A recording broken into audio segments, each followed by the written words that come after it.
G'day, g'day. Welcome back.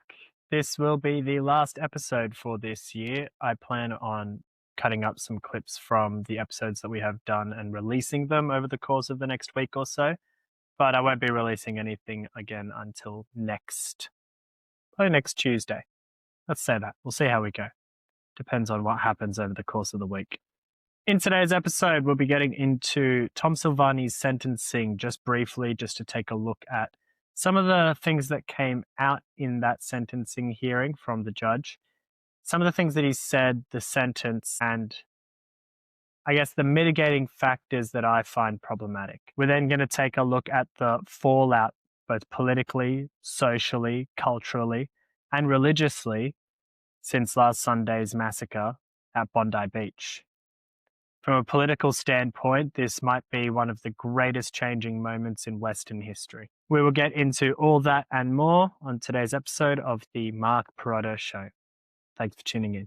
5, 4, 3, 2, 1, 0. Blaster! Welcome to the Mark Pirotta Show. Before we get into the main topics, as a Christmas gift to me, if you don't mind, drop a comment down below. Just let me know what you have liked and what you haven't liked in the episodes that I have brought out so far. Information that you'd like to hear more about, maybe angles that you'd like to hear more about. I heard a couple of people say that they'd like to listen in more on some philosophical topics.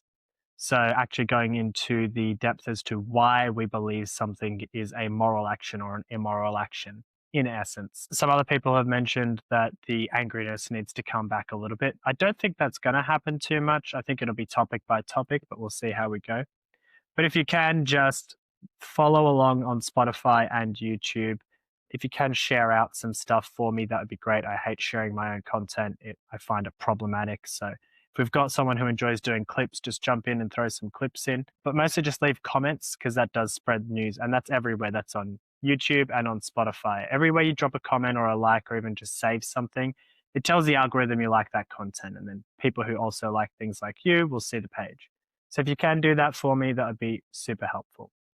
Let's get into some of the news topics that have happened. Now, obviously, Bondi is still dominating the news in Australia, but things have started to shift away now that we've had the memorial. Other things are actually popping up in the news again. And I know it's hard to say, but the world does have to move on. And if we don't let the world move on, then the terrorists win, in essence. We do have to find a way to actually survive as a society after these sorts of tragedies. Over in America, we'll start over there. That's been very interesting over the last few days. AmFest has been taking hold. Now, AmFest started with Erica Kirk coming out and doing a speech, basically just welcoming everyone in, and then it went immediately into what was probably the most fiery public, you can only really say attack, on certain viewpoints that have started to rise up within the conservative movement. And not so much in the movement itself, but from specific pundits who have been part of the conservative movement now for a very long time. Everyone knows who they are, and there are some who are worse than others, right? So, for example, I have no issue with the way that Megyn Kelly has been conducting this. I think Megyn Kelly is who she is. Megyn Kelly is not a natural-born MAGA conservative right-wing voice. She started very much in her career on the left side of politics and then moved to the right just on common sense lines. That's to say that she became a Republican because the Republicans became the common sense party, specifically around issues of gender, sexuality, marriage, faith as well. But on a lot of hardline topics, she is not super conservative.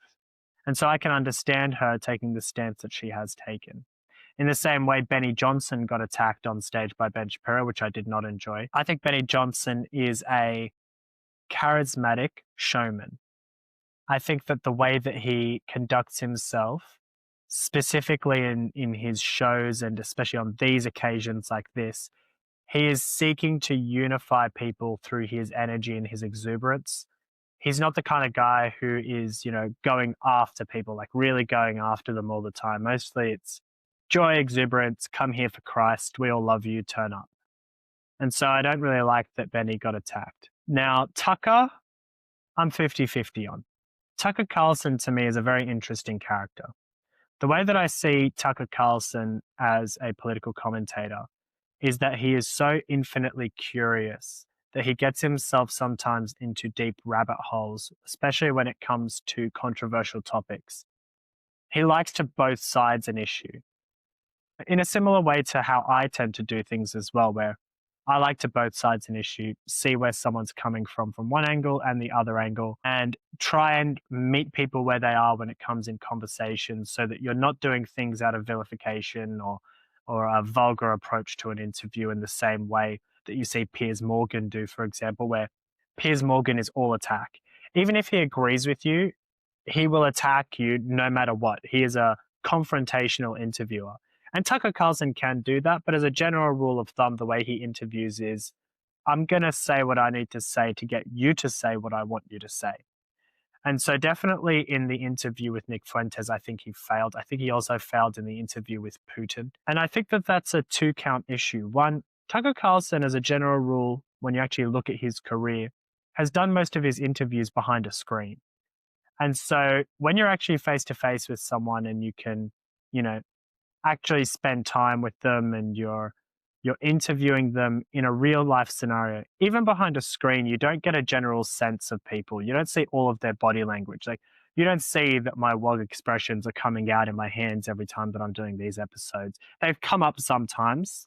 I bring them up here, but generally I'm doing these ones and I'm doing these ones and these ones, and I'm throwing hands up all the way down here all the time, which I should probably get them in camera at some point, but haven't quite set this up too nicely.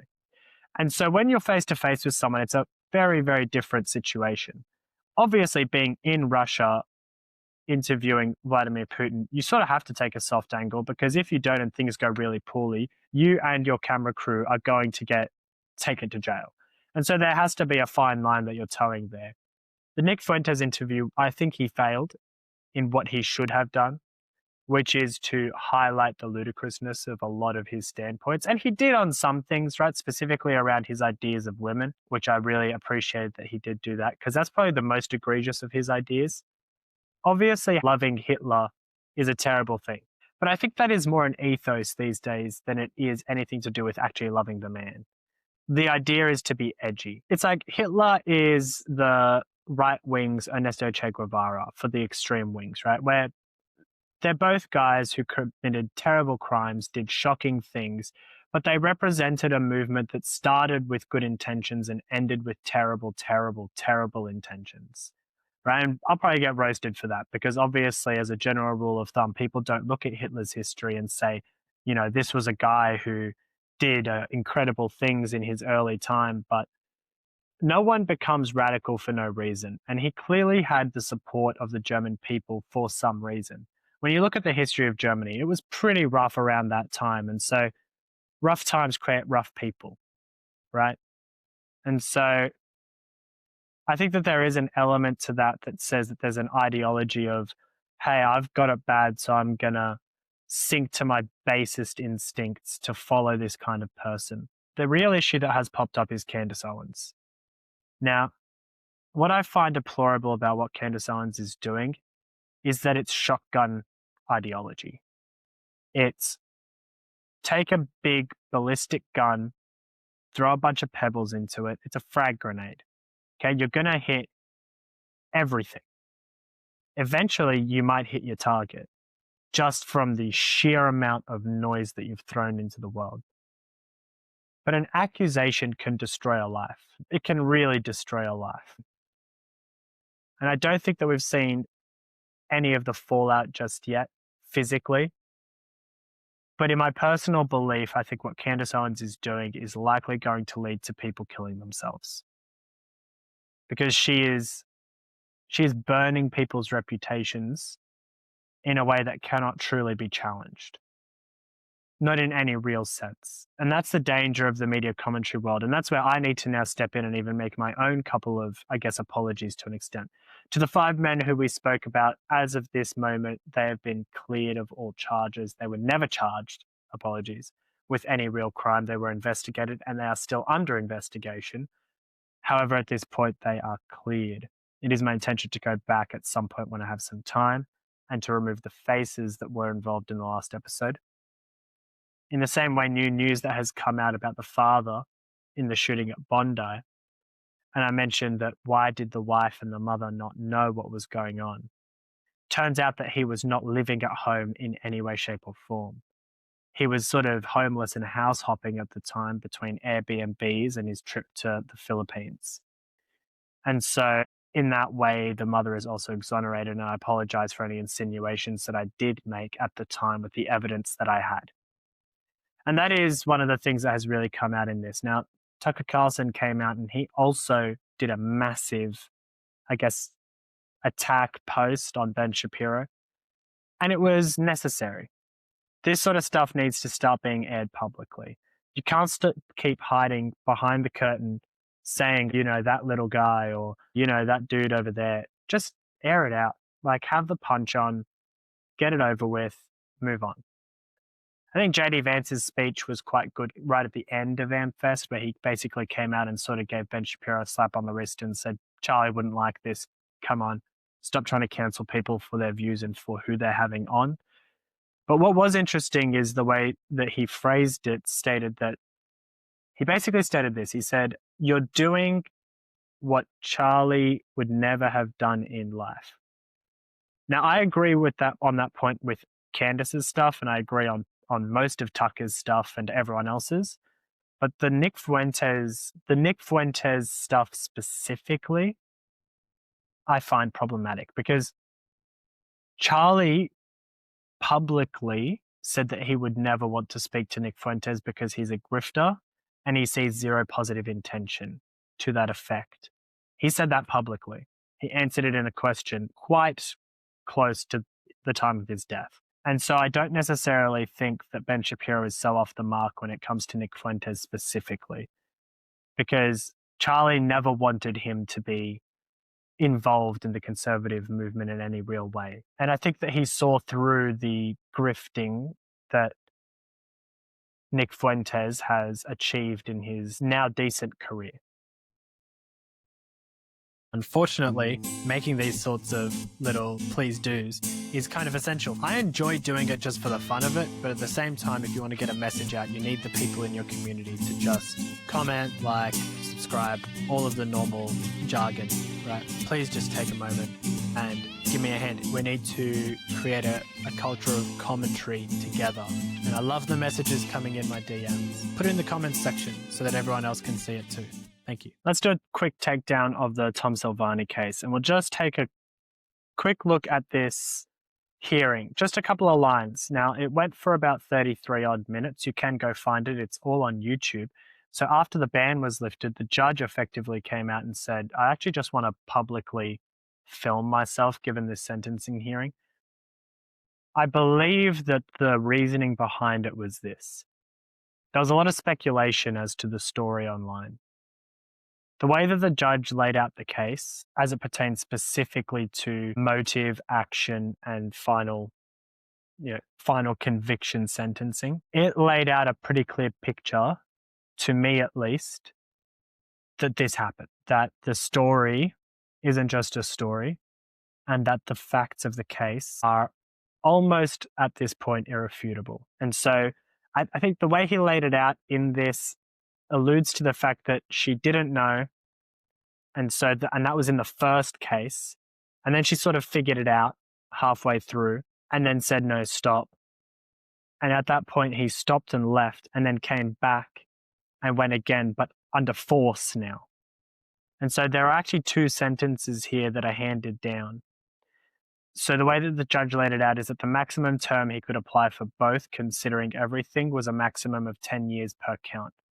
Now, the way the sentencing worked, according to the judge, was that the first 10 years would be the full 10 years, and then the next 10 years could only be a maximum of 60% of the full amount.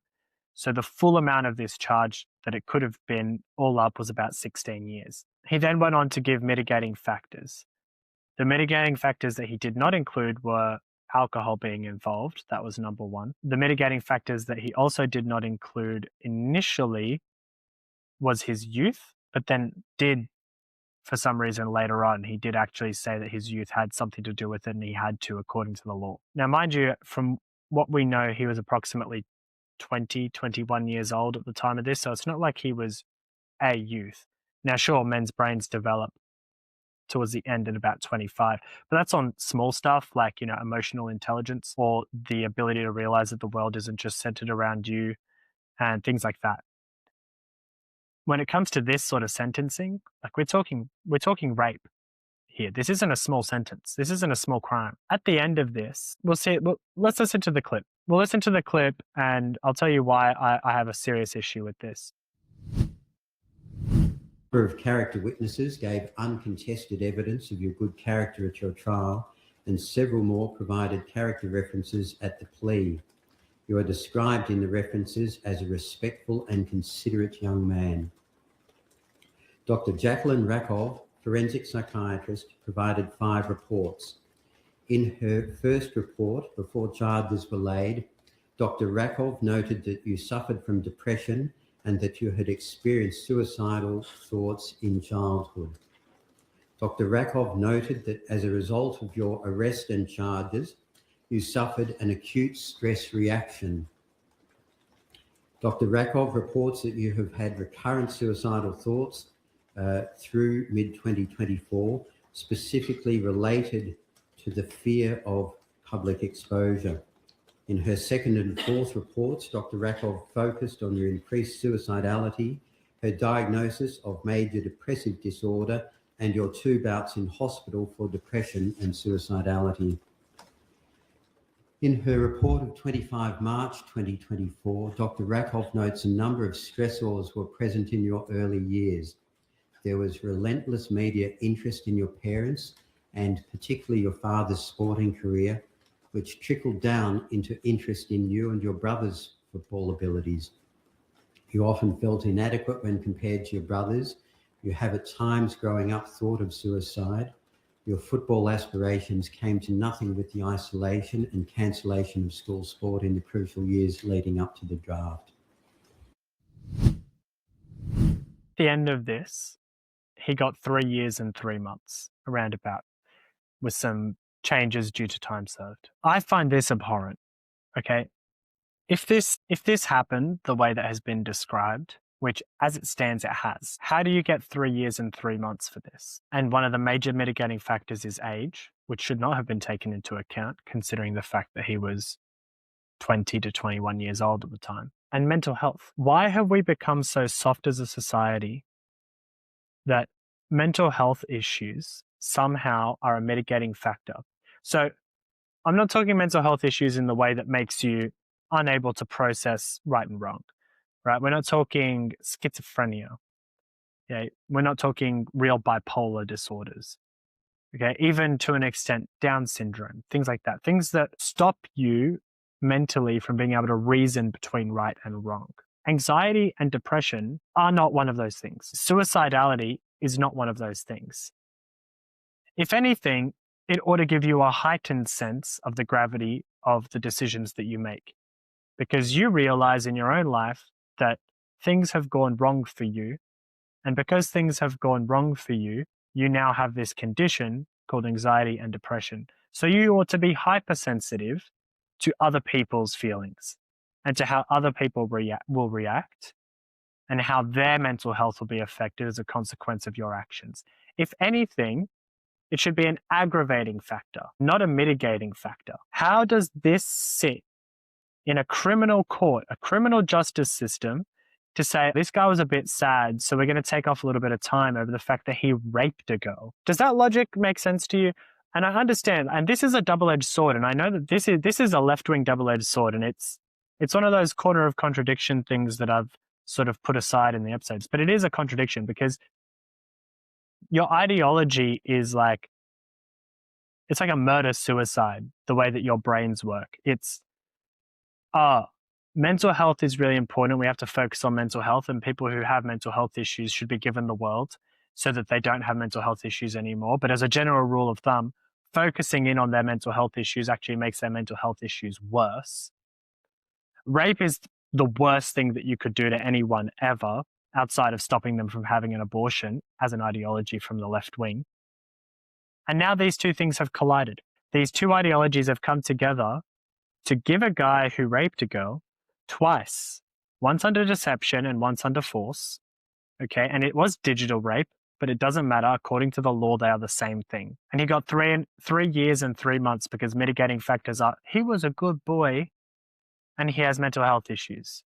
And he was a little bit young at the time. 20 years old isn't young. Your mental health issues have nothing to do with this. And you clearly are not a good boy. Obviously. That's the point of this sentencing. 3 years and 3 months for 2 counts of rape. Because he had a bit of anxiety and a bit of depression. Because his mum and dad were so rich that he never had to do anything with his life ever. And because he couldn't play sports for 2 years and it ruined his career. Grow up, be a man. And if mum and dad had watched this entire trial, seen all of the evidence, even from the 20 minutes of speech from the judge that I actually saw, and it wasn't just written down on paper somewhere in a report by a judge saying, oh, the case seems like it looks like this. Like, I intimate guilt as a consequence of that. If they sat through any of this trial and any of this evidence giving and still came to the conclusion that their son was innocent, and he never showed remorse because he never pled guilty, he never said he did it, he never said I'm sorry. 3 years and 3 months because he had a bit of anxiety. Let's move on to Albo and the left wing of politics absolutely losing it. We're going to start off with this clip of Anthony Albanese getting absolutely heckled down in Bondi, where he went for the memorial. There was more you could have done. Is now the time to apologise to the Australian Jewish community?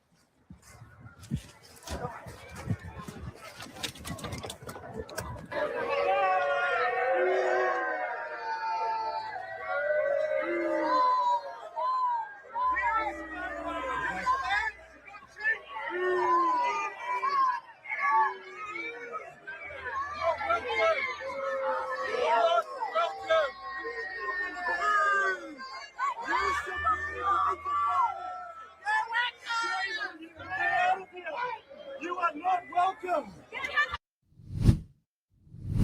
I dislike this.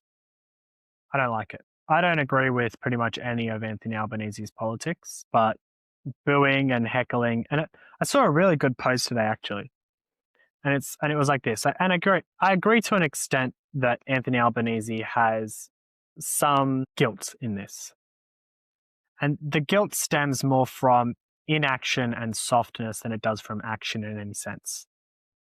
But I saw a really good post today that basically said this. So the Jewish community and the people who back the Jewish community have not called for Benjamin Netanyahu to step down as a consequence of the fact that he let 800 to 1,200 Jews be killed, captured, slaughtered in their borders. In fact, they backed Netanyahu to go to war with these people. But in Australia, when 15 Jews get slaughtered, it's Anthony Albanese's fault and he should resign. Now, it could be a consequence of the fact that Bibi took swift action against the people who perpetrated this, whereas the Australian government so far has, I believe, arrested 2 more people. But other than that, nothing really has happened. They've just called for reports and have attacked innocent Australians. So far, the only people who have seriously been affected by this are innocent Australians. Hate speech laws, gun regulation, it's only going to affect good people. Because at the end of the day, I mean, you might get some collaterals, you know what I mean? Like there might be one dude who goes from 6 to 4 guns. You know, there might be a couple of, you know, intifada-loving people who go out there and keep shouting, globalize the intifada, and as a consequence of that, they're going to end up in jail. But as a general rule of thumb, these laws are going to extend far further than what they need to. If we truly believe that this is a very, very limited number of people who are doing this and it's not representative of an entire community, then we need specific laws targeting specific people. Not this broad overreach that has come out as a consequence of the fact that the government is flailing after this disaster. They're basically just shooting up into the air and hoping that the bullet lands in the right spot. It's like they're playing pin the tail on the donkey. Blindfold, spin yourself around and see where you hit, and right now they've only really managed to hit the donkey's eyeball. It seems to me as though this is always what happens after these disasters. A whole lot of stuff gets brought up to the surface. And we saw that shooting in Queensland. If you actually go and look, after the shooting in Queensland of the police officers that we mentioned in the last episode, Anthony Albanese came, that was 2 years ago, came and called for a national gun register. He said he was going to implement one. And 2 years later, nothing's happened. And one of the things that he's going to bring in as a consequence of this is a national gun register. So we'll see if that actually happens, because it didn't happen 2 years ago or in any of the time in between. So why should we trust that it's going to happen now? What we can definitely believe is that Anthony Albanese is going to crack down definitely on neo-Nazis. And it is interesting to me that the only people so far who have actually been really publicly named as an organization or a group are the neo-Nazis, the National Socialist Network of Australia. Now, don't get me wrong, I despise them. I don't think that, and not as people, because as people, they are still people, but their ideology stinks, okay? It's shocking. Like the way that it's the Nick Fuentes types. It's exactly the same ideology, and I can't stand it.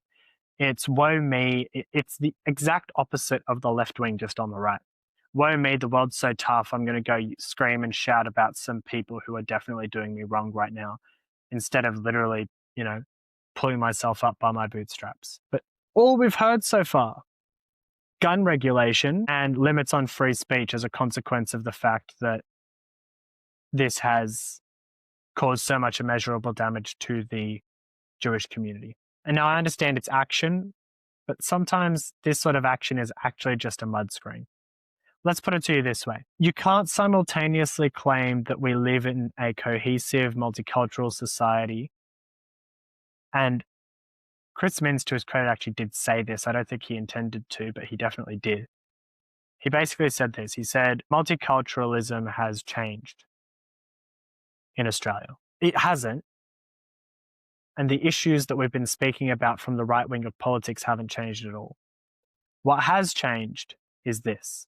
The predictions that we've been making about the lack of social cohesion finally came true. Until such a time as to when every Muslim, every Jew, every Chinese, every Indian can live side by side without security cameras, we don't live in a multicultural society. We live in a police state.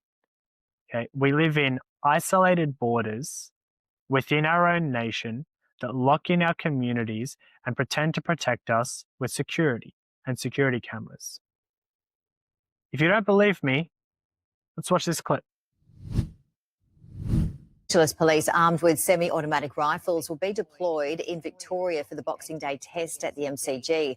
Officers will hold long arms in what Victoria Police confirmed is an additional safeguard to the community in the wake of the Bondi attack.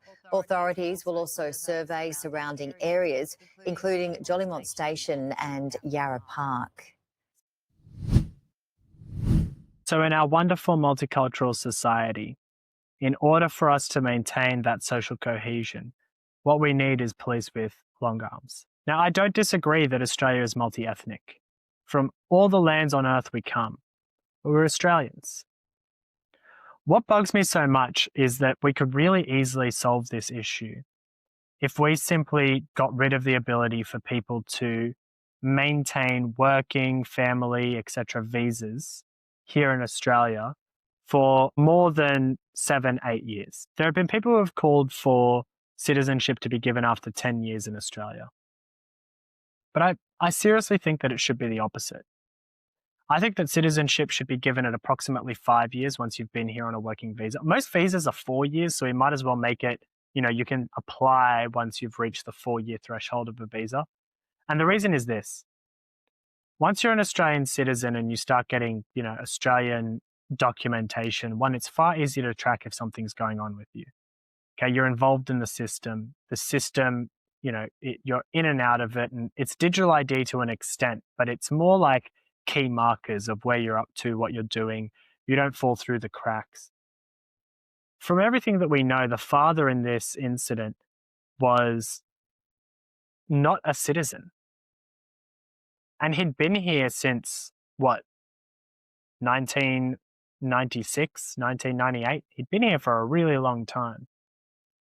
Now, I don't know the citizenship status of the mother. However, because the son was born here, he has birthright citizenship. as a consequence. I don't think that should happen. Anchor babies should not exist. So if the mother was not a citizen and the father was not a citizen, just because the son was born here should not make him a citizen. If anything, it should make him not a citizen even more. Your mum and dad are here in this country. They need to attain their citizenship before you do. It does seem odd to me that this isn't something that has been brought up, because now this is the consequence. We have people who have no right to claim themselves as Australians, both legally and ideologically, and they're here and able to carry out these sorts of acts. And the consequence isn't we're going to target radical Islam, or at least that's not really what has been said. We're going to target terrorists and ISIS sympathizers, has been said. But ISIS isn't the only terror organization. Hibs ut Tahrir has come up, which is actually a group that I brought up in probably my 4th or 5th episode. They've been brought up now today by Tony Burke in a press conference with Anthony Albanese. Now, let's take a look at this clip and we'll dig into the how and why that as a result of this attack, the Prime Minister is not calling for a royal commission into radical Islam in this nation. The Bondi tragedy weighs heavily on his leadership, but is tonight resisting calls for a national royal commission. Dissent within his own party is growing as the opposition vows to bypass the government.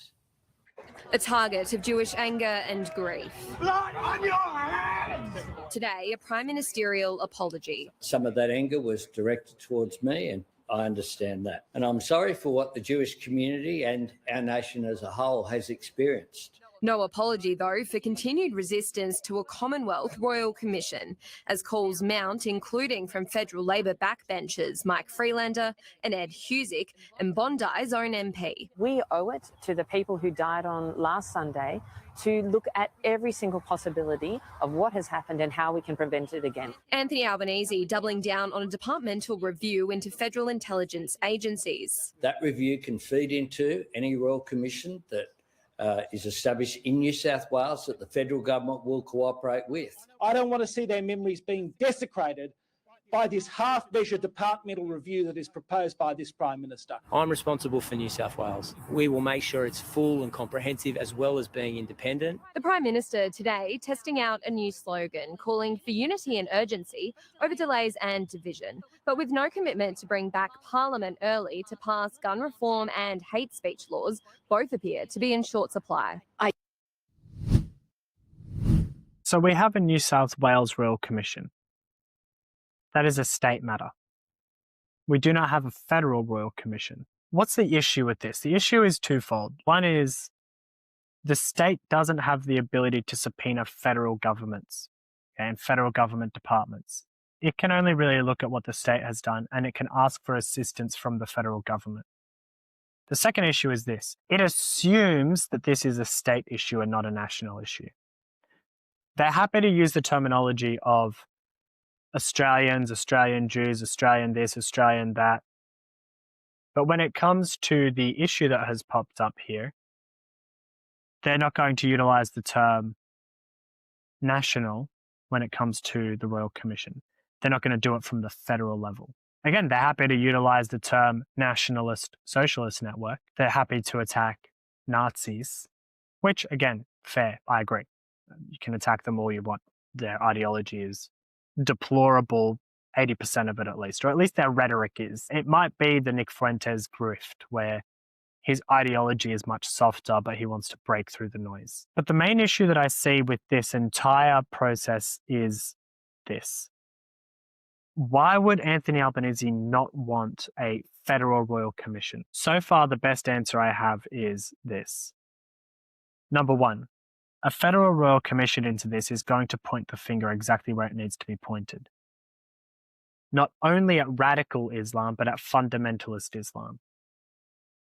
Okay, it's going to actually show the issues that exist within the Muslim community. And I've called for this. There's an account, there's a guy, his name is Muslim for Peace or something like that on Twitter. But in Australia today, just by the numbers of the people who have come to this country from radical Islamic nations, approximately 10 to 15,000 over the course of the last 2 years. By the numbers, 70 odd percent, let's say 50 to 70%, while not engaging in extremist behavior, likely have no issue with it happening. And that's a real issue. That is a real problem. The other thing that has come out is that many of the terrorists who are in this country are not foreign. And by terrorists, I mean the people who engage in terror. Aren't the people who are coming here from other countries. They're homegrown terrorists. That is the consequence of a global world. You can get information from anywhere, all the time, always. As we spoke about from Queensland, these people were radicalized in their ideology by a radical over in America. The major issue that we have on this continent, in this country, right now is softness. And if we let Anthony Albanese get away with not doing a royal commission, the second issue will pop up, which is this. A royal commission, as a general rule of thumb, takes between 2 to 4 years for it to be released. From start to finish, the average seems to be approximately 2 to 3 years. If you think about the timing of that, think about how detrimental that is to Anthony Albanese's chances of re-election. What would come out in a federal royal commission that Anthony Albanese is so terrified about? How likely is it that that royal commission will destroy not only Labor, but the entire left-wing ideology of multiculturalism? It is failing. Multiculturalism cannot continue in this nation. Multi-ethnic, yes. From many lands, yes. But we are one nation, one culture, all under God.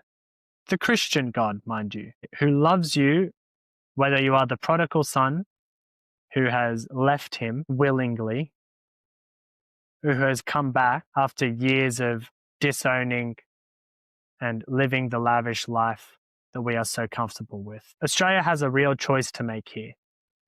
We can either continue on this path of soft politics, or we can change course, we can harden, toughen ourselves, and say there are good ideas and there are bad ideas.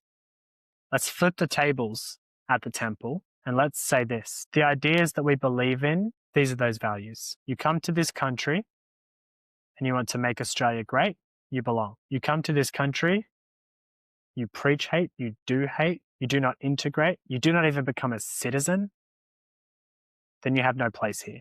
None at all. That's what we're calling for.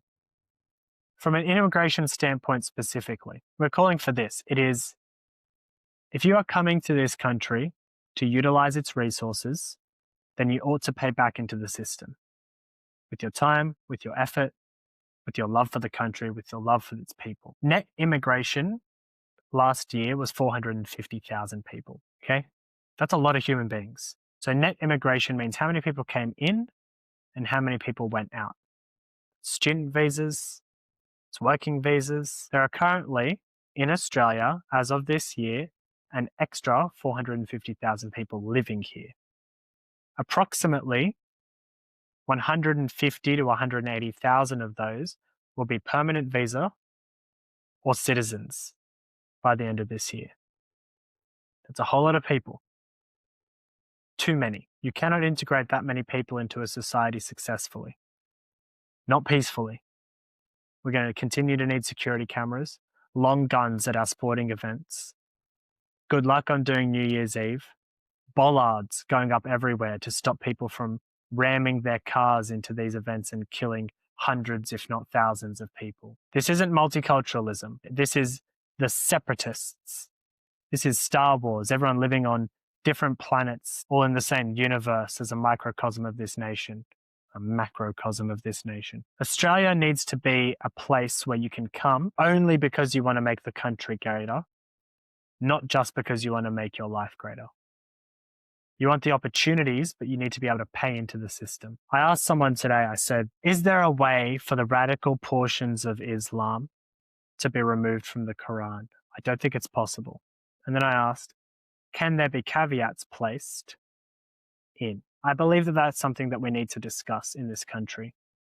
I know we don't like doing book banning, but I do believe that we need to actually look at the Quran and its texts when it says how it says them, just in the raw form, with any person who can just pick up the book and go and preach it to someone in a community center somewhere and preach hate instead of unity.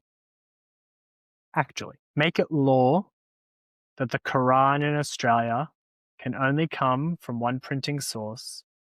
We speak with non-radical Muslims, hopefully from the UAE, or someone like Imam Tawheed, and he can create the caveats that need to exist inside of the specific texts that allow for radicals to assume that they are following the will of Allah. That's a simple change. We can make that change. That'll do for that. Let's dig into Christopher Bowen. We're going to make that brief. It is an interesting story. 2 clips and my commentary.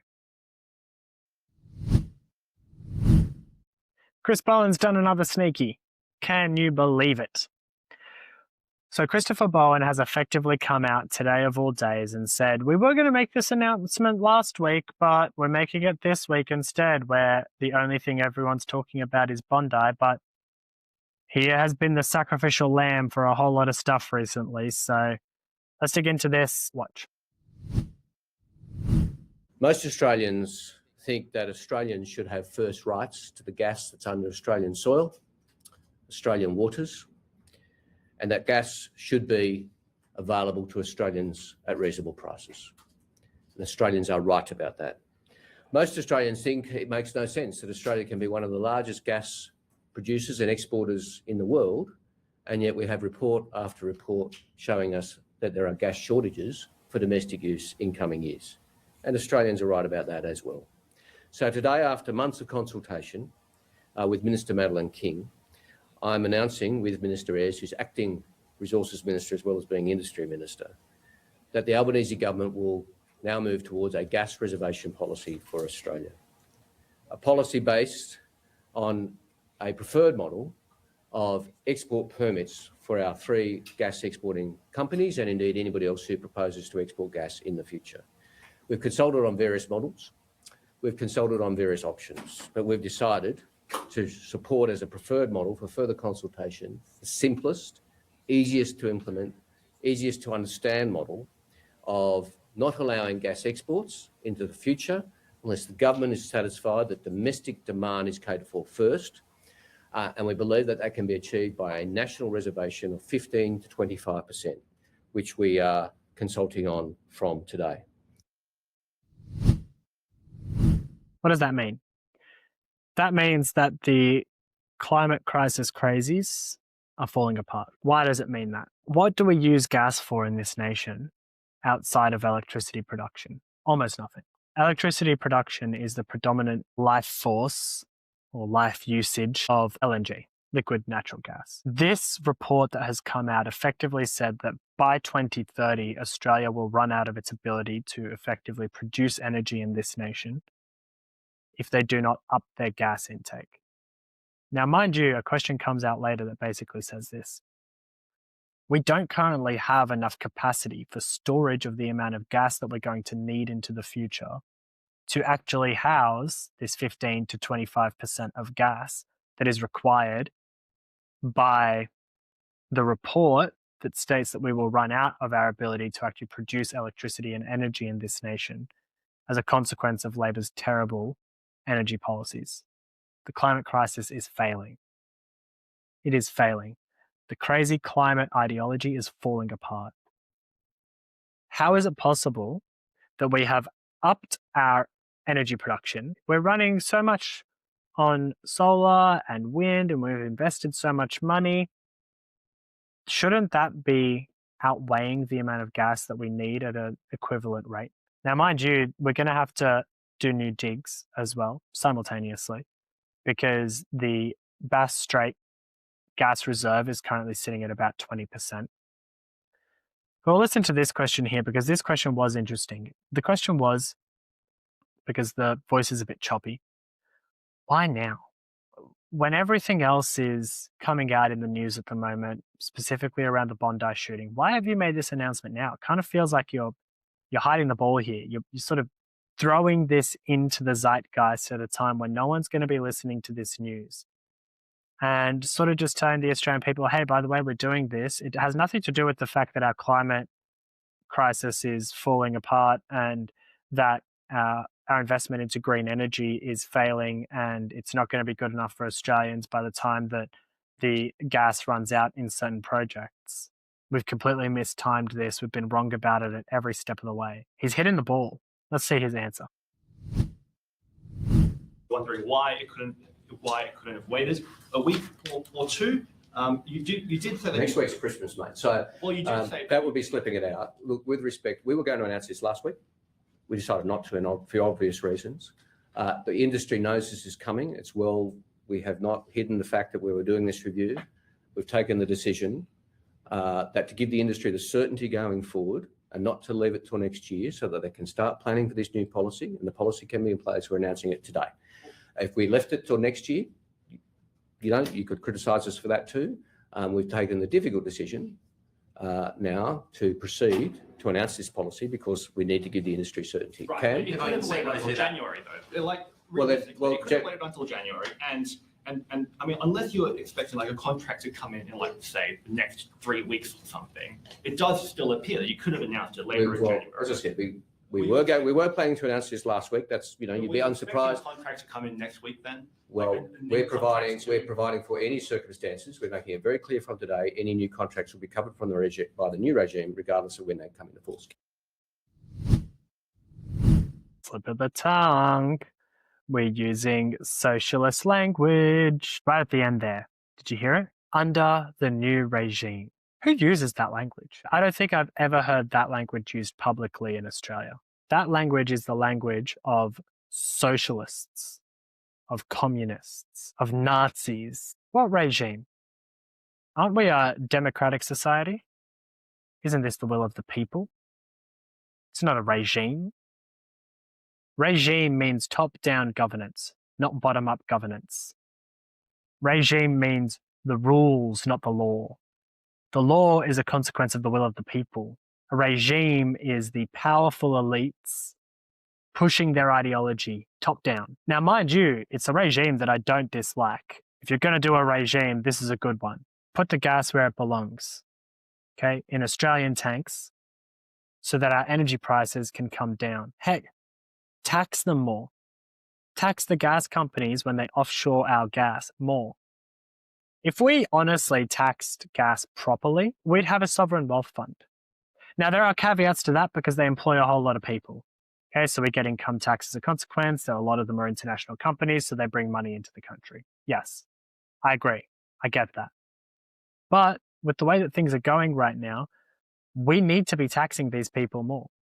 If you want to continue this rancid ideology that everyone who is in a little bit of trouble needs a handout by the government and that you can go and have free healthcare at all times, which I don't dislike, emergency care specifically, but with zero consequences if you're just taking your kid because they've got a bit of a cough and you want to go get it checked out. We live in an overinflated society. Our doctors are paid 10 times more than the next relevant country, which I believe is Canada or potentially the UK.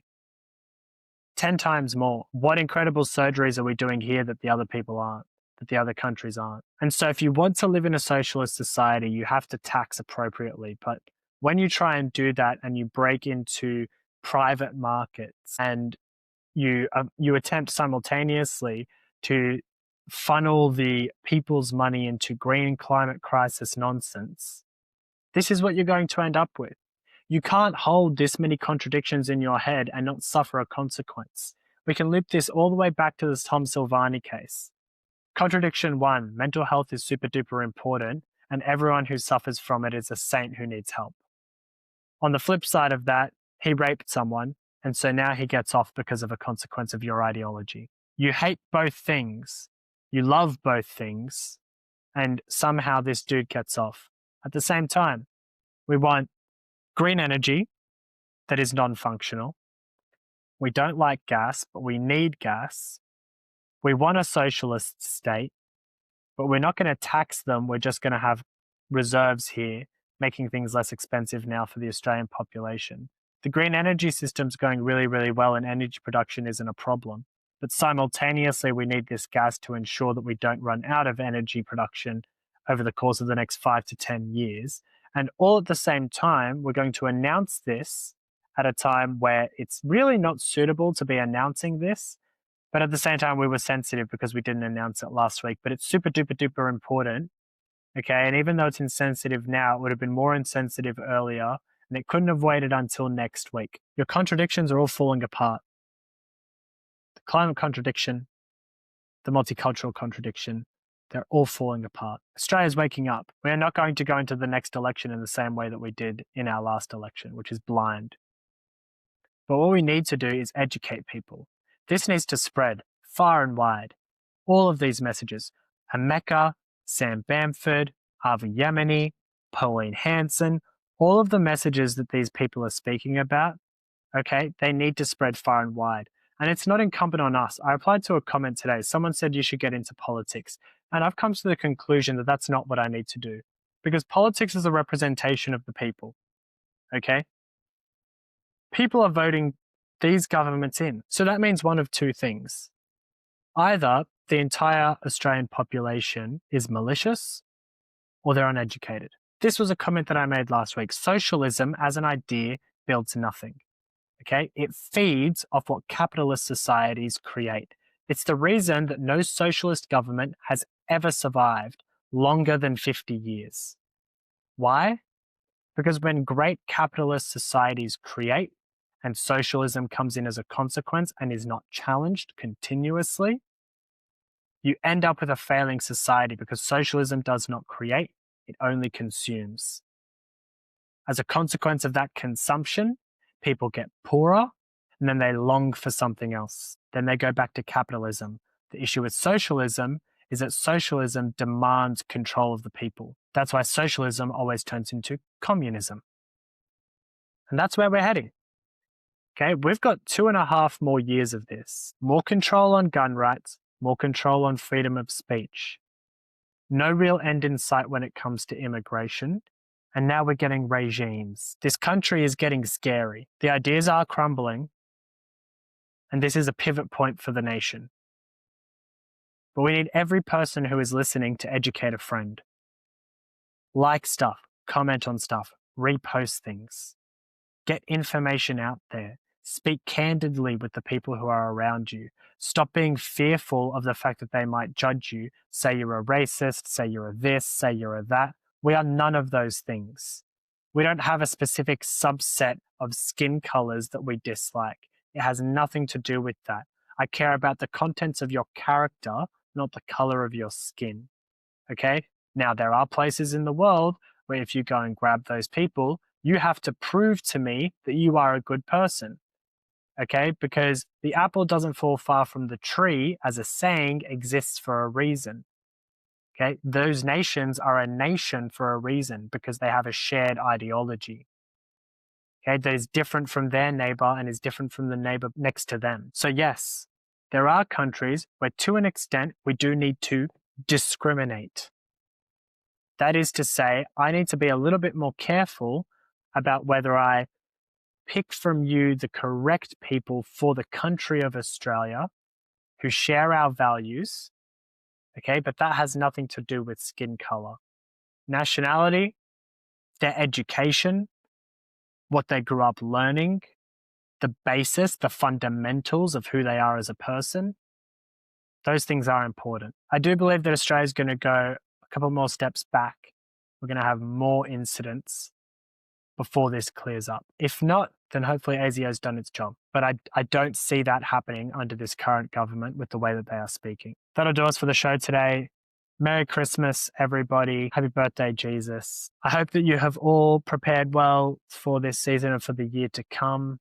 Get to confession, speak with your priest or your spiritual advisors and your family. Enjoy your time with your family. These things come around every 4 to 5 months, these times where we can really sit down with family and just enjoy with no real pressures or stress or, work in the morning. Christmas is one of those rare ones. So enjoy it, revel in it, go to church first thing in the morning, You go see your friend on their birthday, go see Jesus on his. Thanks for watching. Thanks for listening. My name is Mark Pirotta. I will speak to you guys soon. God bless.